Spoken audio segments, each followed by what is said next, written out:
مجھے مولانا سمیع الحق مرحوم کا وہ مدرسہ حقانیہ کے ساتھ جڑی باتیں اور وہاں سے فارغ التحصیل طلباء کا افغانستان کے اندر جا کر حکومت بنانی اور جمعیت علماء اسلام کا ان کے اوپر ایک انفلوئنس ہونا، sir this is not what it is. آپ کے پاس باتیں اور ہوں گی، آپ کے ساتھ واقعات کچھ ہوں گے، لیکن یہ کیسے ممکن ہے کہ آپ شہداء کی تذلیل کریں اور آپ یہ کہہ دیں کہ آپ ہم سے ہماری تنخواہیں لیتے ہیں اور اگر آپ جانیں دے دیں گے تو کیسے دے دیں گے؟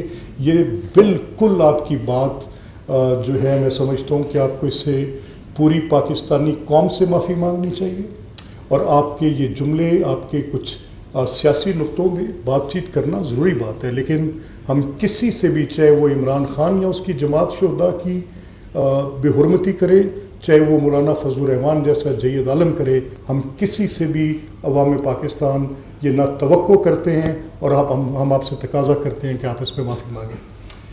اسی کے ساتھ میں یہ بات بھی آپ کے سامنے آپ کے گوش گزار کرنا چاہتا ہوں، اور میں آپ کے ساتھ یہ بات کوئی لگی لپٹی رکھے بغیر نہیں کروں گا. دیکھیں، وہاں پر کسی ممبر پہ کھڑے ہو کر تقریر کرنا اور اس میں ایک زاویہ دینے کی کوشش کرنا، میں یہ پوچھتا ہوں کہ اگر آپ یہ کہتے ہیں کہ پاکستان کی حفاظت کرنے پر مامور لوگ جو ہیں وہ کیا صرف تنخواہ کے لیے لڑ رہے ہیں؟ آپ مجھے بتائیں کیسے ممکن ہو سکتا ہے؟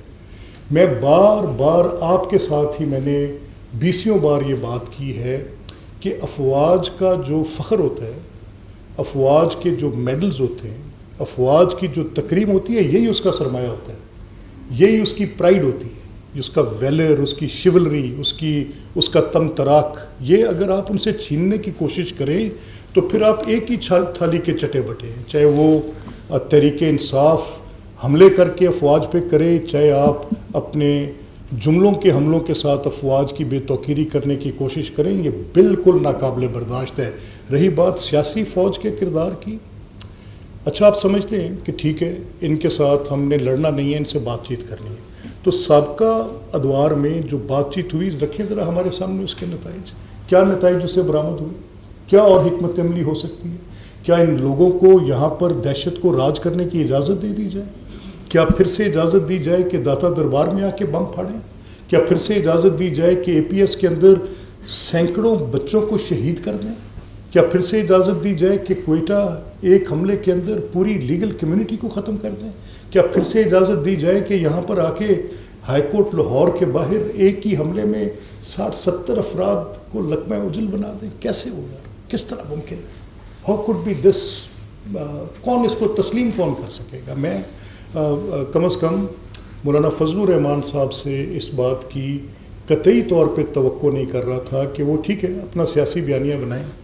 انہوں نے میرے ضلع میں کھڑے ہو کر یہ بات کی کہ یہ حکومت نے ووٹ چوری کیا. دیکھیے میں نے آپ سے کتنی بار کہا اور آج پھر میں اپنی بات کو دہرا رہا ہوں، یہ بیانیہ جو بنا ووٹ چوری کرنے کا، یہ 2014 کا جو دھرنا تھا اس کی بنیاد یہ بیانیہ تھا، اور کہا یہ گیا تھا کہ دیکھیں ایک اوور ویلمنگلی پورے الیکٹورل پروسیس کو داغدار کیا گیا اور کہا گیا کہ 4 حلقے نکال لیں اور اس میں دیکھ لیں.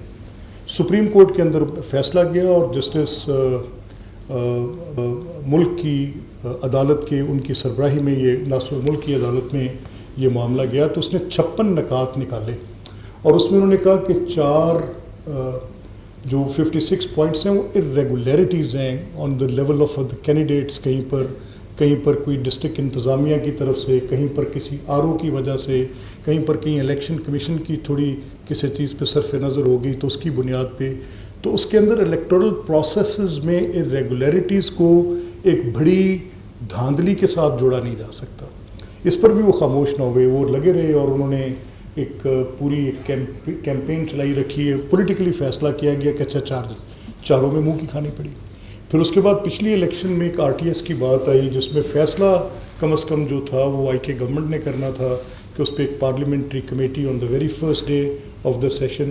تو جب ایک فیصلہ آپ کے پاس تھا اس میں کسی ٹرائیبیونل کی بات نہیں آ رہی تھی اور یہ ڈٹرمن کرنا تھا کہ یہ جو 12 گھنٹے کا کرمنل ایکٹ ہے جس میں یہ پورے نتائج کو تبدیل کرنے کی بات کی، جو مسلم لیگ کہہ رہی تھی، پیپلز پارٹی کہہ رہی تھی، MQM کہہ رہی تھی، جمعیت علماء اسلام کہہ رہی تھی، مولانا فضل الرحمان خود بڑے ووکل تھے اس پہ. تو اس میں آپ نے جو بات چیت کی وہ تو آئی کے بیک پہ ایک بوجھ ہے کہ جتنے سال بھی ان کی حکومت رہی انہوں نے وہ پارلیمانی کمیٹی جس کو پرومس کیا تھا نہ تشکیل دی اور نہ اس کے اندر پروب کیا. اب یہ جو بات آ گئی کہ جی یہ 45 فارمز اینڈ 47 فارمز پہ بات کرتے ہیں اور ایسے دیکھتے ہیں، اور اس میں مولانا اس حد تک گزر گئے، مجھے بہت شدید اعتراض ہوا. وہ بڑے شعلہ بیاں مقرر ہیں، بات کرنے کا سلیقہ جو اللہ کریم نے ان کو عنایت کیا ہے وہ یہ ملکہ کم لوگوں کو حاصل ہوتی ہے. لیکن کل جب وہ فرط جذبات میں بہتے گئے وہ اس بات کو بھی ڈسکاؤنٹ نہیں کر پائے کہ اس وقت دنیا کا امن اس وقت داؤ پہ لگا ہے. امریکہ ایران کی جنگ کی وجہ سے ممالک کی معیشت تمام ممالک کی دنیا کے داؤ پر لگی ہے. اس کی وجہ سے انرجی سپلائیز کا، فیول کا، پیٹرولیم کا بڑا کرائسس کریٹ ہو سکتا ہے، جس سے نظام زندگی، نظام حکومت، ہر چیز کلیپس ہونے کا خطرہ ہے. دنیا کی 20 سے 30% کے قریب ترسیل یہ ہرمز کی گزرگاہ کے باعث ہے. تو جو سفارتکاری جس کو دنیا تسلیم کر رہی ہے وزیر اعظم شہباز شریف صاحب کی، اور وہ سفارتکاری جس کی نتیجے میں امن قائم ہوا، جس میں فیلڈ مارشل کا رول ہے، آپ نے تو اس کو بھی تسلیم نہیں کیا جس کو دنیا مان رہی ہے. تو اس سے آپ کا بغض جھلکتا ہے، اس سے لگتا ہے کہ آپ بنیادی طور پہ ایک باعث پوزیشن لے رہے ہیں. تو کیا بغض والی بات میں آپ اس حد تک چلے جائیں گے کہ آپ شہداء کے متعلق بھی ایسے جملے ادا کریں گے؟ یہ بات ناقابل فہم ہے. کم از کم مولانا جیسے پوسچر کے آدمی سے یہ بات تو بالکل ناقابل فہم ہے.